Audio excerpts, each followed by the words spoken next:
Hello, friends. I missed last week. I'm sorry, I had a vacation, but I am back with a new What the Facts, the most frequently asked question about nutrition. And I have another good one. This video focuses on where do I start? Many of us know we're at a point where we should be doing better. We should be making better food choices. We should be exercising. We should be doing a lot of things to enhance our health because we've been doing so poorly up to now. It may be the doctor just had a conversation with you about your risk factors for heart disease or diabetes or cancer. It may be you just want to look better, feel better, live longer, have a better quality of life. It may be like me, months ago, you had your first grandchild and you want to see that grandchild graduate from college one day. So whatever your motivation is, it's important to establish that why. Why are you doing this? Because you want to draw on that when times get a little tough. And then the next step is taking the step. So let me see if I can share this screen timely, like I managed the last time. And here we go. Looks like that worked. Now if it'll advance. So where do you start? And that's what I want to spend the rest of this time going over with you. So generally speaking, the first step is to figure out the why. The next step is to figure out the how. And that means you pick a way of doing this. Some people are lumpers and they want to jump right in. Those are the people that don't stick their toe in the water first when they are getting ready to jump in a pool. They just jump right in. And then there are others that are splitters and they stick their toe in, they ease in.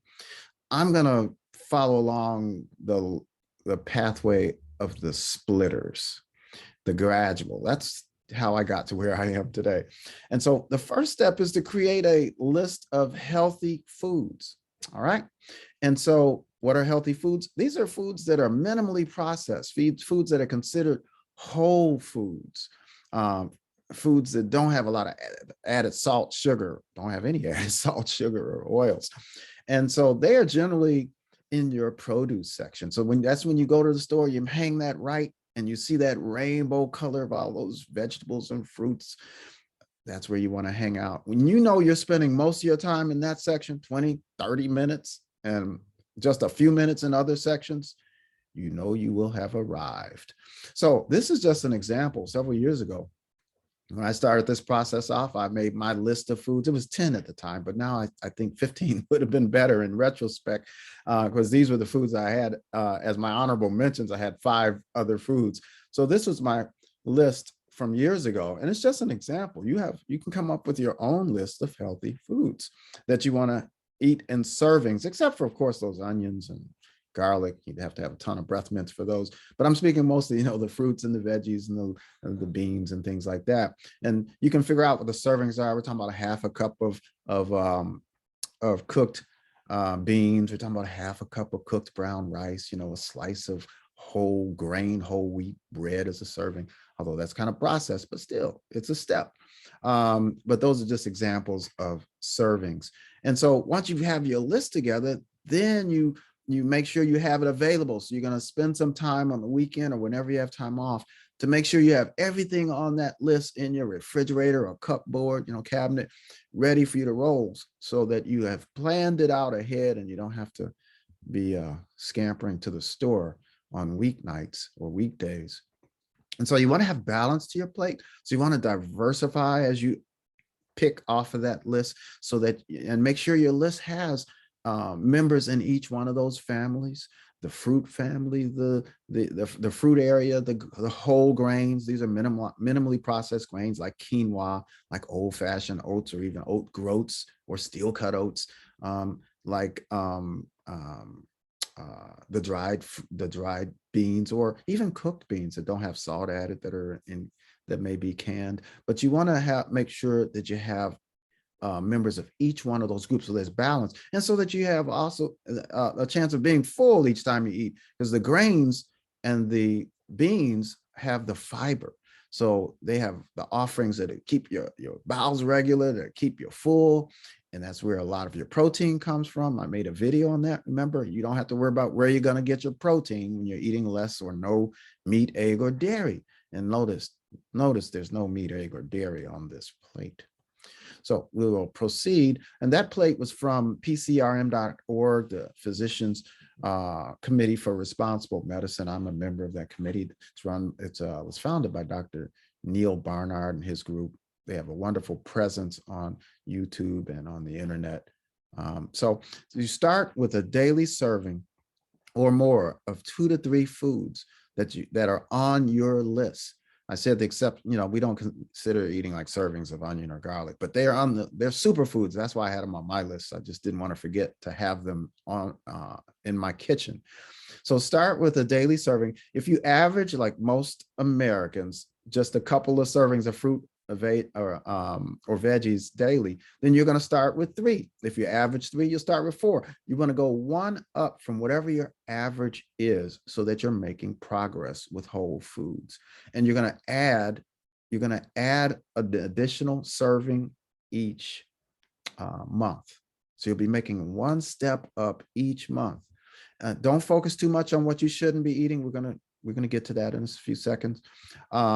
Strive to consistently increase your intake of healthy foods. That's the goal. So that when you look around, you'll be eating more than 8 to 10 servings a day. You will increase your lifespan and your health span, your quality of life, by several years by taking these steps. So the red zone list you want to create too, that's the list of foods you try to avoid. That's fried food right off the top. You really want to eliminate those. Even fried zucchini. Okay, the zucchini is healthy, but when you drop it in that hot oil, oh my gosh, 2 steps backwards. So don't fry food, no fried meats, please. Try to eliminate or reduce any forms of the meat, fish, eggs, stuff like that. You want to make sure that you try to avoid the sodas, the pop, loaded with sugar and chemicals. Those dairy-based milkshakes, oh my gosh, they really make you go a few steps backwards. So try to really avoid those. Have those on your red zone, the pastries, the donuts, the cookies, the chips, the ice cream. No, I didn't put meat on there. We're not saying don't eat any meat right off the bat. Remember, we're doing this gradually. We're sticking our toe in the water. So, but you'll find that your meat, there'll be less room for your meat as you go along with this process. So the bottom line here is to take the first step. Dennis Green, former NFL coach, I believe, for the Minnesota Vikings, had this phrase that stuck in my head for decades. And that is, he used to say, addition by subtraction. When there was a bad element in the locker room, the way he would enhance the locker room multifold is by getting rid of that bad element. And then it'd be like adding 3 good players, because the spread of the good karma would be so great once you get rid of the player that's causing problems. Well, I turned that concept around and I say subtraction by addition. And that means by you adding whole foods to your plate loaded with fiber and micronutrients and vitamins and minerals, you'll find that there'll be less room for the not so good stuff, the meat, egg, the dairy, and things that are not on that super plate, that power plate that I showed you moments ago. And so realize it's a marathon, not a sprint. Make sure that you know that there'll be some stumbling blocks, but you just keep going, moving forward, and find your support right here. Subscribe to my YouTube channel. Check out my website at www.fearlessmd21.com. There are plenty of tips on there, more resources for information. I'll be updating it on an almost weekly basis. So cash in right here, get started. As I mentioned, I have plenty of resources to help you with this journey. And I'll just leave you with the final statement. Let me unshare my screen. And that is from Dr. Kim Williams, who is head of cardiology at Rush Medical Center. He's all over YouTube. Great presentations. Dr. Kim Williams. He had a statement that just is powerful. And that is, he says, "I am not afraid of death or dying. I just don't want to have a hand in it. So I completely agree with that. Have a great week. I'll look for you next week. I'll be talking about how to approach this for those that jump right in, those that are the lumpers versus the splitters. That will be the next video. Take care.